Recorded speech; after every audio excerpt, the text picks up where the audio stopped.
Hello दोस्तों, आपके अपने मैजिक मूवमेंट चैनल में आपका स्वागत है। दोस्तों, आज हम पेनी स्टॉक सीरीज का पार्ट 10 देखेंगे और पार्ट 10 में हम कृतिका वायर्स लिमिटेड को डिटेल में डिस्कस करेंगे, इसकी पूरी कंप्लीट स्टडी करेंगे। दोस्तों, हम इसके फंडामेंटल्स और टेक्निकल्स का एनालिसिस करेंगे और इसके टेक्निकल्स को देखकर इसके सपोर्ट, रेजिस्टेंस और नेक्स्ट टारगेट पर भी बात करेंगे।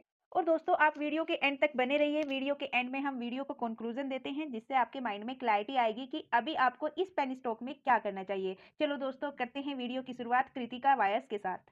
Kritika wires limited manufacture, export और सप्लाई करती है industrial steel wires and galvanised wires को। और दोस्तों, इसका बिजनेस ओवरव्यू, ये एक जय हनुमान ग्रुप की कंपनी है जो मैन्युफैक्चरिंग करती है steel wire and galvanised wires state of electricity board के लिए, पावर ग्रिड कॉर्पोरेशन के लिए और इसके अलावा और भी इसके क्लाइंट्स हैं। ये कंपनी का प्रोडक्ट पोर्टफोलियो है और ये कंपनी के क्लाइंट्स हैं बजाज इलेक्ट्रिकल्स, बी&टी groups, Tata projects, Voltas power grid. Company को गवर्नमेंट एंड प्राइवेट कंपनीज की तरफ से भी प्रोजेक्ट मिलते हैं। और कंपनी के रिवेन्यू की बात करें तो इसका सेल्स प्रोडक्ट से 96% आता है। अदर ऑपरेटिंग रिवेन्यू इसका 2% और अदर इनकम भी इसकी 2%। अगर जियोग्राफिकल रिवेन्यू की बात करें तो दोस्तों, एक्सपोर्ट से 1% का रिवेन्यू आता है और डोमेस्टिक से 96% का। कंपनी एनएससी पर लिस्टेड है और कंपनी नैनो कैप से माइक्रो कैप में आ चुकी है। अभी इसका 512 सीआर का मार्केट कैप है और इसका स्टॉक भी 55.9, इसका स्टॉक भी ओवर वैल्यूड है अपने सेक्टर के कंपैरिजन में और अपने पीयर्स के कंपैरिजन में भी। और दोस्तों, इस कंपनी का आरओसीई 16%, आरओई 13.1%। और दोस्तों, अब हम कंपनी की परफॉर्मेंस चेक करेंगे क्यू एंड क्यू बेसिस पर। दोस्तों, हम इसके लास्ट 3 क्वार्टर्स के नंबर को डिस्कस करेंगे। यहाँ पर हम फाइनेंशियल ईयर 24 के Q3, Q4 और अभी फाइनेंशियल ईयर 2025 के Q1। इसकी सेल Q3 में 92 की थी, Q4 में 133 की और अभी फाइनेंशियल ईयर 2025 में 168 की। यानी पिछले क्वार्टर्स की सेल को इस क्वार्टर्स में इसने बीट कर दिया, जो कि कंपनी के लिए एक पॉजिटिव पॉइंट है। और बात करें इसके नेट प्रॉफिट की तो दोस्तों, ये फाइनेंशियल ईयर 2024 की Q3 में 1 सीआर के प्रॉफिट में थी और Q4 में 5 और अभी इसका प्रॉफिट डाउन गया 2.17। यानी सेल तो इंक्रीज करी लेकिन यहाँ पर प्रॉफिट डाउन गया, जो कि कंपनी के लिए नेगेटिव पॉइंट है। तो दोस्तों, देख लेते हैं ये प्रॉफिट डाउन क्यों गया है। अब इसके लिए हम आते हैं इसके ओपीएम परसेंटेज पर। दोस्तों, इसकी लास्ट Q3 में इसका जो ओपीएम परसेंट था 2.3% था, Q4 में 4.7 हुआ और अभी इसने अपना ओपीएम परसेंटेज डाउन किया 1.8। इसलिए दोस्तों, इसके जो प्रॉफिट के मार्जिन है वो डाउन गए और सेल्स इंक्रीज होने के बाद भी इसका प्रॉफिट डाउन गया। तो दोस्तों, overall Q on Q basis पर नंबर वीक्स है। अब हम इसकी एनुअल ग्रोथ चेक करेंगे। दोस्तों, हम पिछले 4 इयर्स की इसकी एनुअल ग्रोथ चेक करेंगे। 2021 में इस कंपनी का रेवेन्यू 138 सीआर का था, जो अभी 438 सीआर का है। दोस्तों, यहाँ पर वाई ऑन वाई बेसिस पर इसका रेवेन्यू कंटिन्यूसली ग्रो कर रहा है। और प्रॉफिट की बात करें तो प्रॉफिट 2021 में 0.77 सीआर का था और अभी 10.39 सीआर का। यहाँ पर इसके वाई ऑन वाई बेसिस पर प्रॉफिट भी अच्छे खासे इंक्रीज हो रहे हैं, यानी company Y on Y basis पर अच्छा ग्रो कर रही है। दोस्तों, अब हम कंपनी की बैलेंस शीट देखेंगे और कंपनी की बैलेंस शीट में हम कंपनी के ऊपर उसका डेप्ट देखेंगे कि कंपनी के ऊपर डेप्ट कितना है। तो दोस्तों, यहाँ पर हम इसका डेप्ट देखेंगे 2021 से। 2021 में इस कंपनी के ऊपर 31 सीआर का डेप्ट था, जो कि घटकर 2022 में 21 का रह गया और 2023 में फिर से 1 सीआर का डेप्ट इंक्रीज हुआ, 22 सीआर का इसके ऊपर डेप्ट आ गया और 2024 में भी ये डेप्ट इंक्रीज हुआ, अभी 40 सीआर का इसके ऊपर डेप्ट है। अगर बात करें इसके मार्केट कैप की तो 512 सीआर का इसका मार्केट कैप है और इसके मार्केट कैप का इसके ऊपर ओनली 8% ही डेप्ट है, जो कि कंपनी को ग्रो करने के लिए इतना डेप्ट जायज है और यानी यहाँ पर कंपनी ऑलमोस्ट डेप्ट फ्री है। और दोस्तों, अब हम चेक करेंगे कंपनी की जो एनुअल ग्रोथ है वो भी पॉजिटिव है, कंपनी ऑलमोस्ट डेप्ट फ्री भी है। और अब देखेंगे क्या कंपनी के पास कैश फ्लो है अपनी कंपनी को ग्रो करने के लिए। तो दोस्तों, हम इसका कैश फ्लो भी 2021 से चेक करेंगे। 2021 में कंपनी के पास पॉजिटिव में कैश फ्लो था, 2022 में भी बरकरार रहा, 2023 में नेगेटिव में गया और अभी 2024 में 18 सीआर का इसके पास कैश फ्लो है, यानी अच्छा खासा अभी इसके पास कैश फ्लो है अपनी कंपनी को ग्रो करने के लिए।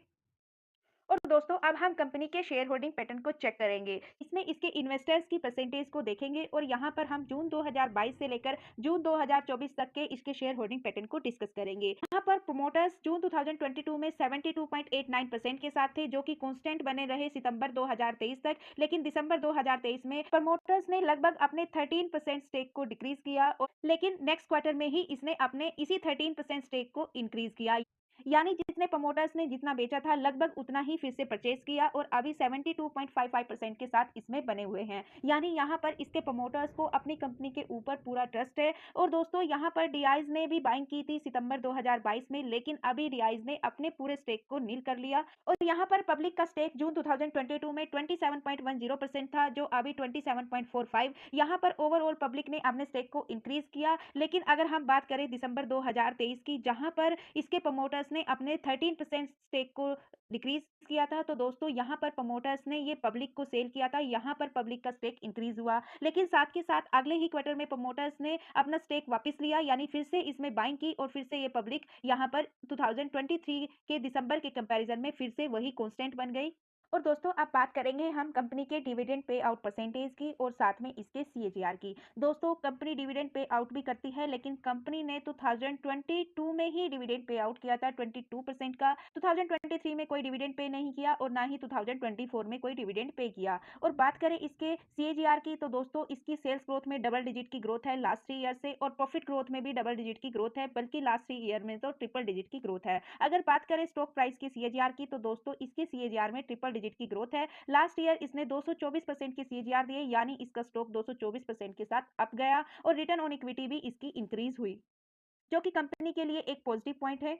अब कंपनी का स्कोर कार्ड चेक कर लेते हैं। यहाँ पर कंपनी की वैल्यूएशन हाई है, यानी कंपनी ओवर वैल्यूड है मार्केट के कंपैरिजन में। वो हमने स्टार्टिंग में वीडियो में डिस्कस किया था इसके पी को चेक करके। और दोस्तों इस कंपनी में ग्रोथ अभी हाई है, प्रॉफिटेबिलिटी भी हाई है, एंट्री पॉइंट अभी एवरेज है, यानी इसका शेयर ओवरबोट जोन में नहीं है, अभी इसमें हम फ्रेश एंट्री कर सकते हैं। लेकिन कंपनी का रेड फ्लैग एवरेज है, यानी अभी कंपनी में कुछ गड़बड़ है, वो हम चेक करते हैं। यहाँ पर कंपनी जीएसएम लिस्ट में शामिल है। दोस्तों हमने ये पहले भी डिस्कस किया है एएसएम जीएसएम लिस्ट क्या होती है। दोस्तों एएसएम जीएसएम लिस्ट में उन्हीं कंपनीज को डाला जाता है जिनके शेयर में सट्टेबाजी की तरह से खरीद उपरोक्त हुई हो। इन कंपनीज में सट्टेबाजी को रोकने के लिए शॉर्ट टर्म या लॉन्ग टर्म के लिए सेबी इनको एएसएम या जीएसएम लिस्ट में डाल देती है, जो कि ये कंपनी के लिए एक नेगेटिव पॉइंट है।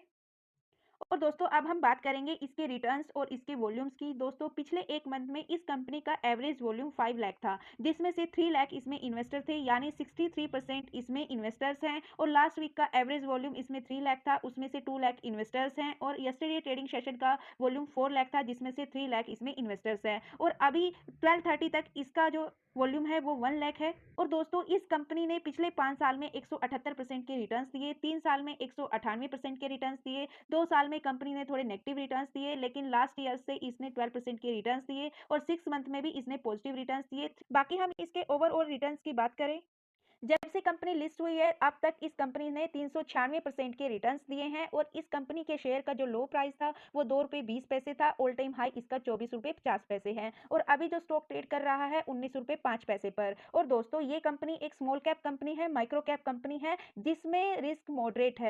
जी हाँ दोस्तों, एक पेनी स्टॉक में रिस्क भी मॉडरेट है। दोस्तों ये कंपनी स्टील सेक्टर से बिलोंग करती है, ये इसकी पीयर्स कंपनी है। यहाँ पर आप इसकी पी कंपेयर कर सकते हो इसकी पीयर कंपनी से। दोस्तों ये इसका लॉन्ग टर्म का चार्ट है। यहाँ पर हम इसके चार्ट के पैटर्न को डिस्कस करेंगे और इसमें वॉल्यूम्स देखेंगे। दोस्तों जो डार्क ब्लू कलर की लाइन है ये इसके प्राइस की लाइन है, स्काई ब्लू कलर की जो लाइन है ये इसके वॉल्यूम्स की लाइन है। जनवरी 2022 में आप इसके वॉल्यूम्स को देख सकते हो। जनवरी 2019 से लेकर जनवरी 2022 तक इसने साइडवेज परफॉर्म किया। जब से ये लिस्ट हुई तब से इसने अप ट्रेंड में परफॉर्म किया और ₹15 के प्राइस पर जाकर इसमें प्रॉफिट बुकिंग आई और डाउन ट्रेंड आया, जो आकर फिर से ₹2 के प्राइस तक टिका। और दोस्तों यहाँ से इसने वी शेप रिकवरी की और अपने ₹15 के रेजिस्टेंस को भी ब्रेक किया, ऑल टाइम हाई भी लगाया और अभी ये ₹20 के प्राइस के आसपास ट्रेड कर रही है। बाकी हम इसके सपोर्ट रेजिस्टेंस और नेक्स्ट टारगेट को इसके टेक्निकल चार्ट में डिस्कस करेंगे। दोस्तों ये इसका टेक्निकल चार्ट है। यहाँ पर हम सपोर्ट रेजिस्टेंस और नेक्स्ट टारगेट पर बात करेंगे। अभी जो स्टॉक ट्रेड कर रहा है ₹19.18 पर कर रहा है अपने सपोर्ट और रेजिस्टेंस के बीच में। दोस्तों ये लाइन इसके सपोर्ट की लाइन है, यहाँ पर ये रेजिस्टेंस का काम किया और यहीं पर अभी इसने दोबारा आकर सपोर्ट लिया। इस लाइन पर इसने मल्टी टाइम सपोर्ट लिया, यानी ये इसके सपोर्ट की लाइन अभी फिक्स है। ये ₹18 के प्राइस की लाइन है, यानी इसका सपोर्ट ₹18 है। और अभी जो ये डिसेंडिंग लाइन है ये इसके रेजिस्टेंस की लाइन है। यहाँ पर जैसे इस लाइन को टच किया यहाँ से प्रॉफिट बुकिंग आई, यहाँ से भी, यहाँ से भी। तो दोस्तों अभी जो इसका रेजिस्टेंस रहेगा वो ₹21 रहेगा और जो सेकंड रेजिस्टेंस रहेगा दोस्तों वो ₹24 रहेगा और जो कि इसका ऑल टाइम हाई भी है। और दोस्तों आज इसमें एवरेज वॉल्यूम्स है ओनली 1,35,000 के अभी 12:30 तक। और दोस्तों यदि ये इस रेजिस्टेंस को ब्रेक कर देती है आज और कल में, तो दोस्तों अभी इसको इसके नंबर्स का भी सपोर्ट है, तो दोस्तों ये अपना ये पैटर्न कंप्लीट कर सकती है। और दोस्तों इसके चार्ट के पैटर्न को देखते हुए और इसके नंबर्स को देखते हुए और इसके फंडामेंटल और टेक्निकल्स को देखते हुए इसमें जो शॉर्ट टर्म का नेक्स्ट टारगेट रहेगा दोस्तों वो 24 रुपये रहेगा। लॉन्ग टर्म के लिए जो नेक्स्ट टारगेट रहेगा तो वो 150 रुपीज़ रहेगा।